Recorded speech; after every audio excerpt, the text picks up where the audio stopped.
আসসালামু আলাইকুম, সবাইকে মেডিবির পক্ষ থেকে স্বাগত জানাচ্ছি। আজকে আবারও একটা ক্লাস নিয়ে সবার সামনে উপস্থিত হয়েছি।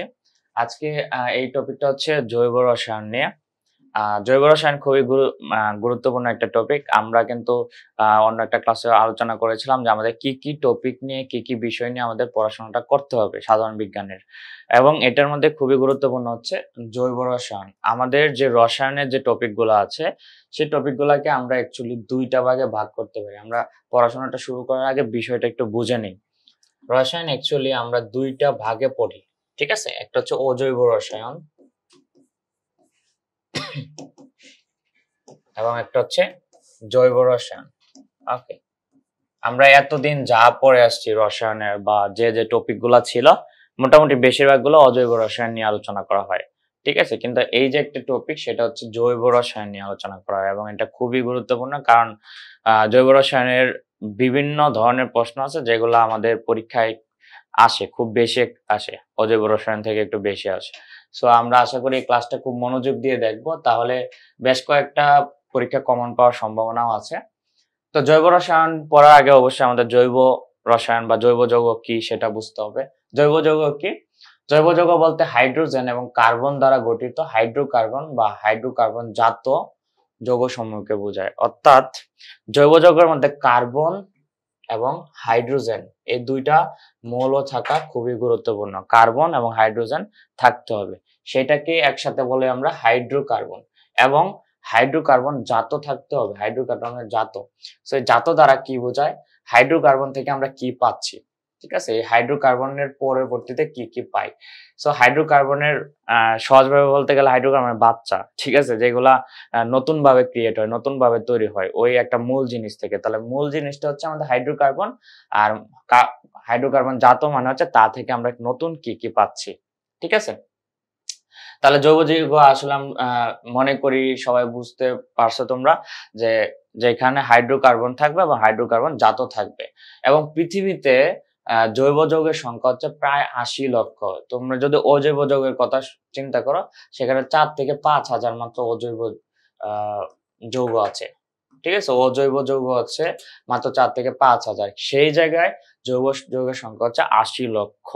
মানে রসায়নের একটা বড় অংশই হচ্ছে জৈব যৌগ। তো এটার গুরুত্বটা অনেক বেশি। আচ্ছা, জৈব যৌগের ইতিহাসটা আমরা যদি দেখি, জৈব যৌগের নামের প্রবর্তক হচ্ছে বার্জেলিয়াস। তো প্রথমবার যে বিজ্ঞানী বা যে ব্যক্তি জৈব যৌগ নামটা উল্লেখ করেন তার নাম হচ্ছে বার্জেলিয়াস এবং রসায়নের জনক আমরা জানি ল্যাভোইসিয়ে। টোটাল রসায়নের জনক হচ্ছে ল্যাভোইসিয়ে, কিন্তু এই জৈব রসায়নের আলাদা একজন জনক আছেন, তাকে বলে ফ্রেডরিক উইলার। তিনি কিভাবে জনক হলেন? তিনি প্রথমবার ইউরিয়া আবিষ্কার করেন এবং ইউরিয়া আবিষ্কারের মাধ্যমেই কিন্তু তিনি জৈব রসায়নের সূচনা করেন এবং সেই জন্যই তাকে কি বলা হয়? জৈব রসায়নের জনক। তাহলে এখানে আমরা ৩ জন জনকের নাম বললাম। একটা হচ্ছে জৈব যৌগের নামের প্রবর্তক, তিনি হচ্ছে বার্জেলিয়াস। রসায়নের জনক বলা হয় ল্যাভোইসিয়েকে এবং জৈব রসায়নের জনক বলা হয় ফ্রেডরিক উইলারকে। এরপরে জৈব যৌগের আধিক্যের কারণ কি? এখন আমরা একটু আগে দেখলাম যে অজৈব যৌগ আছে মাত্র ৪ থেকে ৫,০০০, কিন্তু জৈব যৌগে ৮০ লক্ষ। এটার কারণ কি? এটা ৩টা কারণ হচ্ছে। একটা হচ্ছে কার্বনের কেটিনেশন। ঠিক আছে? কেটিনেশন কথাটার মানে হচ্ছে শিকল তৈরি, মানে চেইন তৈরি করতে পারে। ঠিক আছে? তাহলে কার্বন কি করতে পারে? কার্বন হচ্ছে বহু কার্বন একসাথে শিকল গঠন করতে পারে, যেটা অন্য কোনো ধাতুর ক্ষেত্রে সম্ভব না।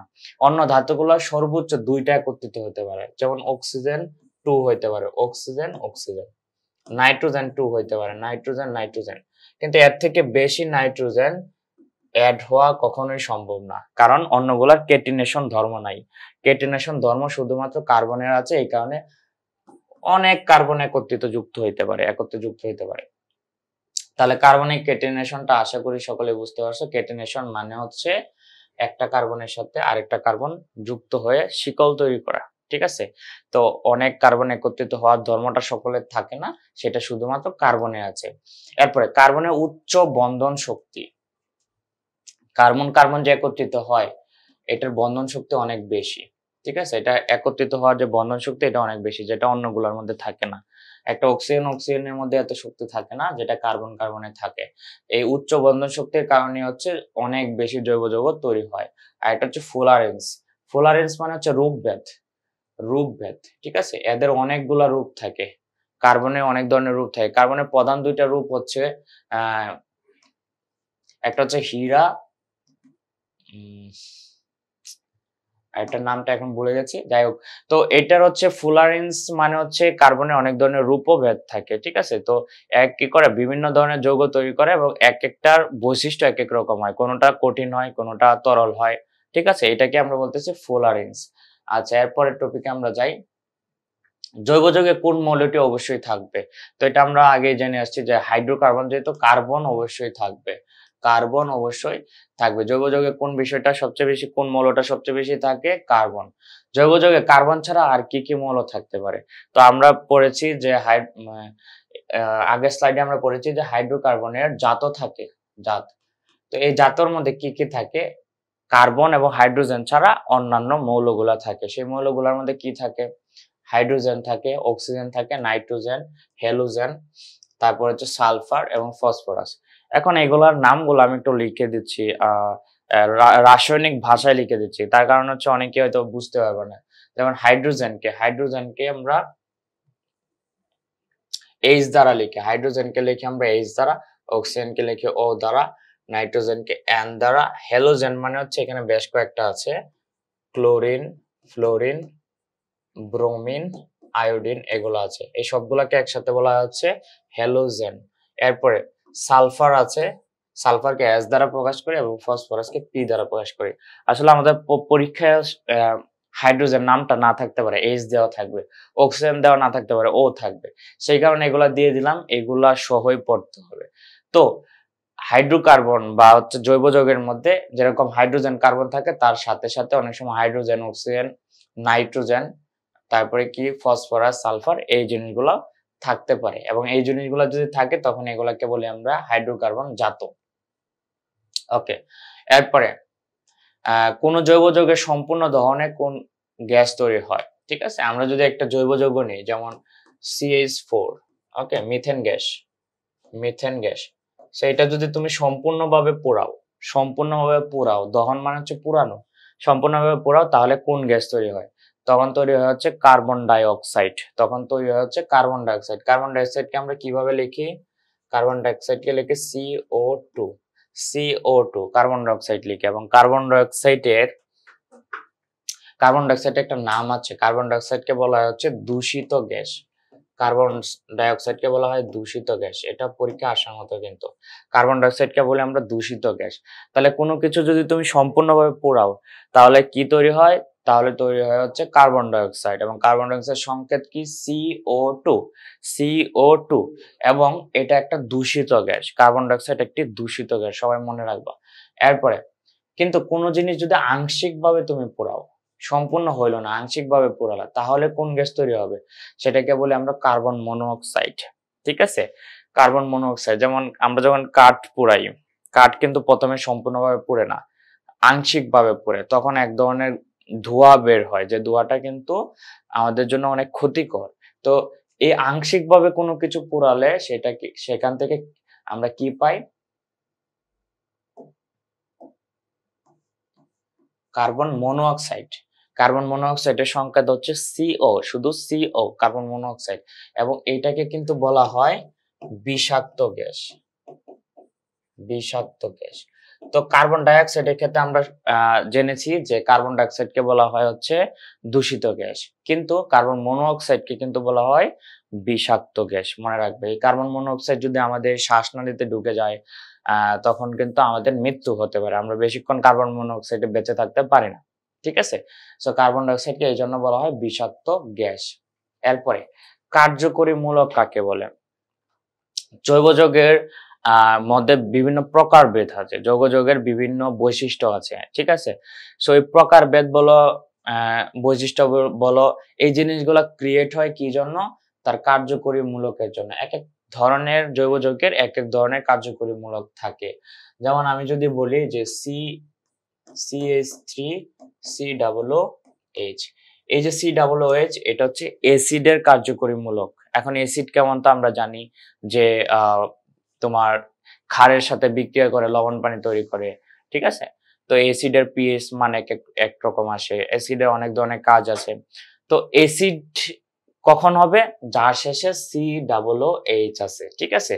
তো এইটা হচ্ছে তার কার্যকরী মূলক। আবার যদি এরকম থাকে CH3CHO, এখানে কিন্তু COOH না, CHO, এটা কিসের কার্যকরী মূলক? অ্যালডিহাইডের আরেক ধরনের যৌগ কিন্তু অ্যালডিহাইড, ঠিক আছে? তাহলে আমরা দেখতেছি যে একটা যৌগ থেকে আরেকটা যৌগ ভিন্ন হওয়ার কারণ কি? তার কার্যকরী মূলক, ঠিক আছে? তাহলে কার্যকরী মূলকের যদি সংজ্ঞাটা একটু দেখো, যা জৈব যৌগের অণুতে বিদ্যমান থাকে, এটা অণুতে বিদ্যমান আছে এবং এর দ্বারা জৈব যৌগটির ধর্ম এবং বিক্রিয়া নির্ধারিত হয়। এরা এই কার্যকরী মূলক দ্বারা নির্ধারিত হয়। এদের ধর্মটা কিরকম, এটা তরল, গ্যাসীয় নাকি কঠিন, এটা নির্ধারিত হয়। এবং বিক্রিয়া নির্ধারিত হয়, এরা কোন ধরনের বিক্রিয়া দিচ্ছে সেটাও নির্ধারিত হয় কিন্তু তার কার্যকরী মূলক দ্বারা। তাহলে কার্যকরী মূলক আশা করি বুঝতে পারছো। এখন তোমাদের বইয়ে হয়তো কার্যকরী মূলক গুলো দেওয়া থাকতে পারে এবং কার্যকরী মূলক জিনিসটা কি সেটা জানলেই হবে, খুব বেশি গুরুত্বপূর্ণ না এটা। আচ্ছা, এখন আসো জৈব যৌগ সম্পর্কে আমরা জানলাম, জৈব যৌগ কি, জৈব যৌগের কেন হয়, কার্বনের কেটিনেশনের কারণে, কার্বনের উচ্চ বন্ধন শক্তির কারণে, ফ্লোরেন্সের কারণে কিন্তু এই অসংখ্য জৈব যৌগ হয়। কিন্তু জৈব যৌগের প্রকারভেদ জানবো এখন আমরা। জৈব যৌগ হচ্ছে দুই ধরনের, একটাকে বলি আমরা এলিফ্যাটিক যৌগ আর এটাকে বলি আমরা অ্যারোমেটিক যৌগ, ঠিক আছে? সো এলিফ্যাটিক এবং অ্যারোমেটিক সম্পর্কে আমরা একটু জানবো এখন। এলিফ্যাটিক কি? যেখানে শুধু খোলা শিকল থাকে। খোলা শিকল মানে কি? এটা একটা আরেকটার সাথে এইভাবে শিকল অবস্থায় থাকে, কিন্তু এটা আবার এক মানে প্রথম প্রান্তের সাথে শেষ প্রান্ত লেগে যায় না, ঠিক আছে? অর্থাৎ বদ্ধ হয় না, আবদ্ধ হয় না এটা, ঠিক আছে? এটা খোলা থাকে। সো এই যে খোলা যে জৈব যৌগগুলো আছে সেগুলাকে বলি আমরা এলিফ্যাটিক যৌগ। আর অ্যারোমেটিক যৌগ কি? এটাকে বলি আমরা বদ্ধ শিকল জৈব যৌগ বলি। ওকে, কিরকম? যেমন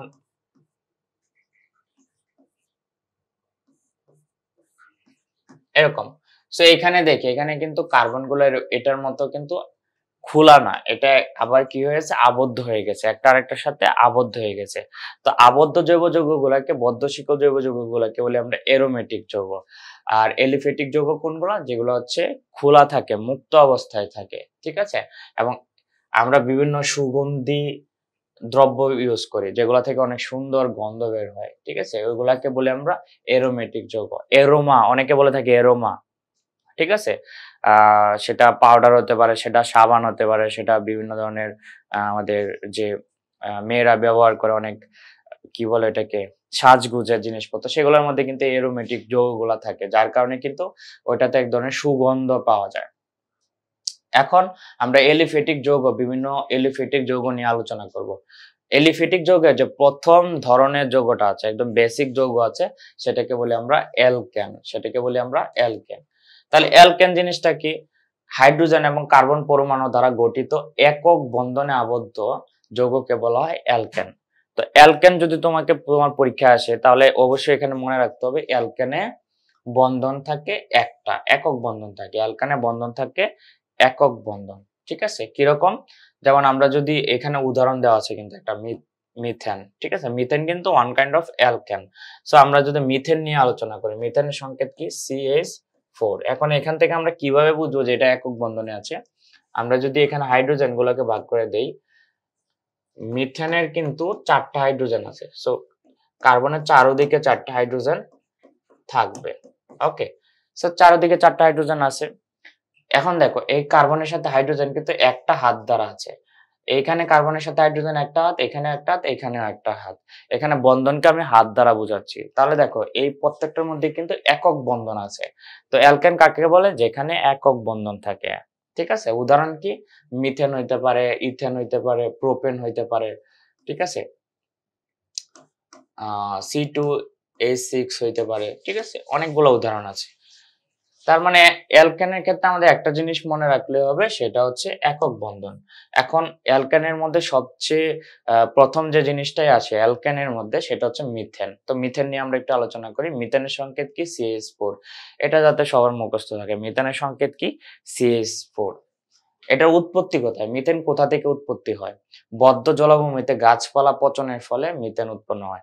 সেটা যে বদ্ধ জলাভূমি হবে এরকমই না। ঠিক আছে? তুমি বাসার পাশে ড্রেনে কোথাও খাবার ফেলে দিছো। ঠিক আছে? আ সেখান থেকেও কিন্তু মিথেন তৈরি হবে পচনের ফলে। ঠিক আছে? তার মানে মিথেন কোথা থেকে হয়?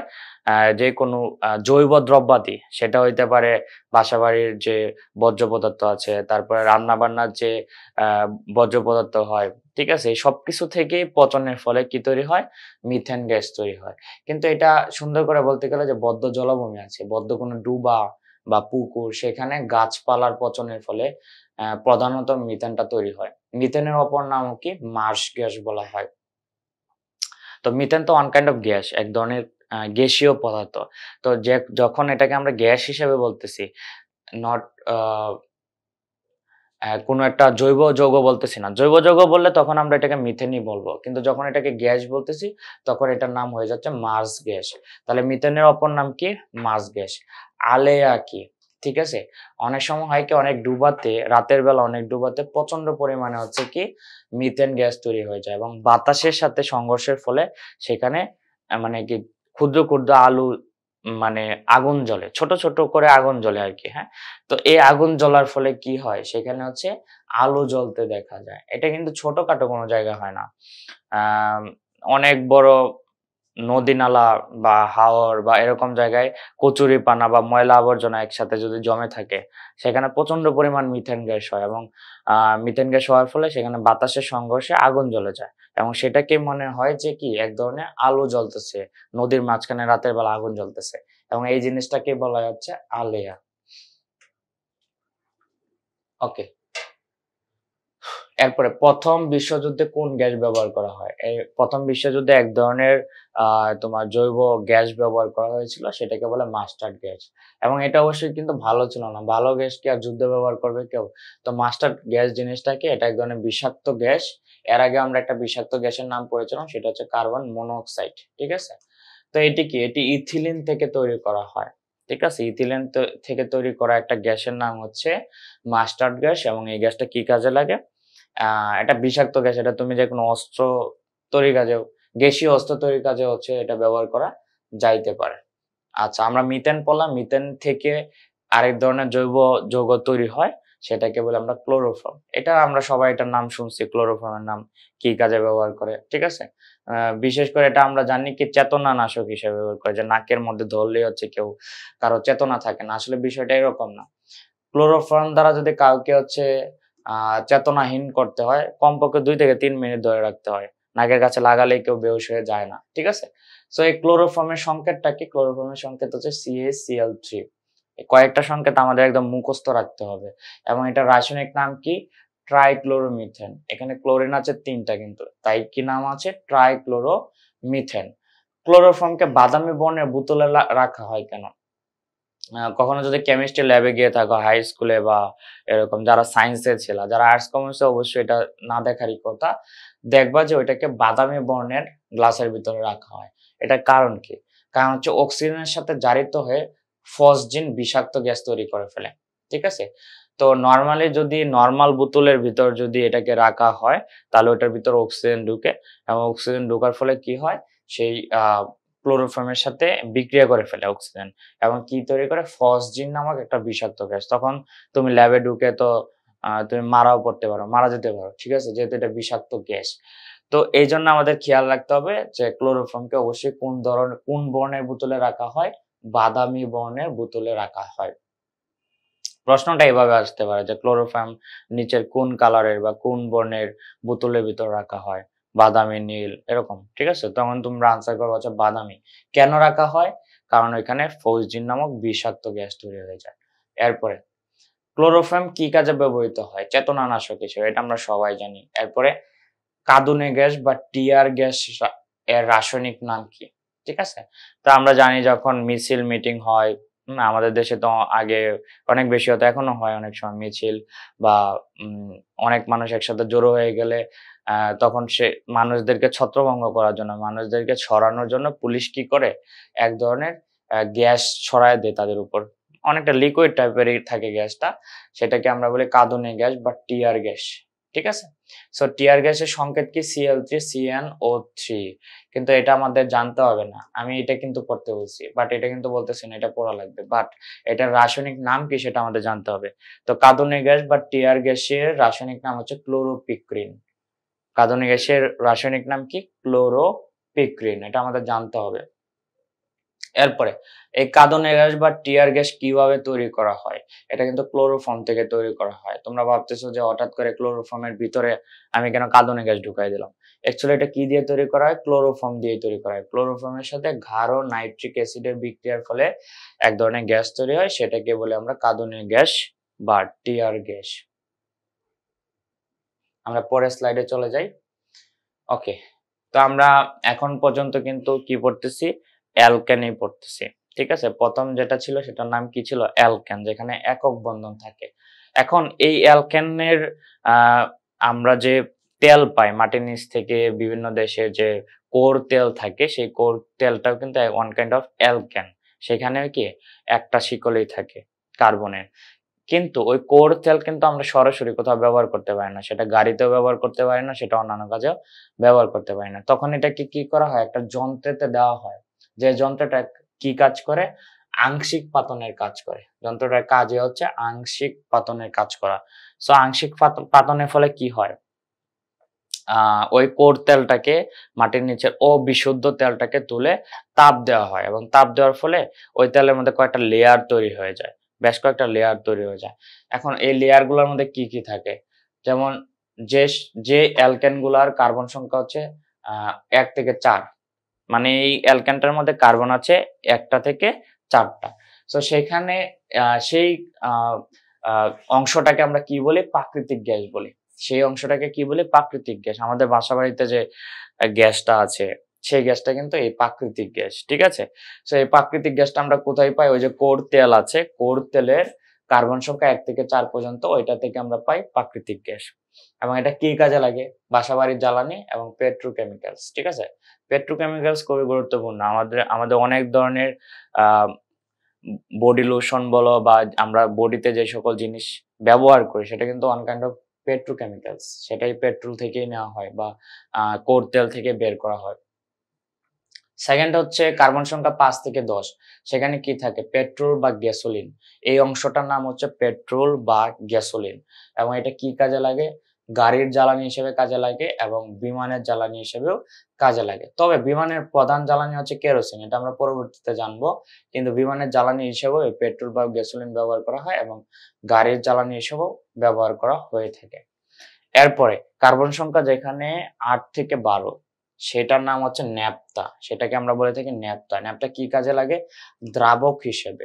সো দ্রাবক অনেক ধরনের কাজে আমাদের ব্যবহৃত হয়, ঠিক আছে।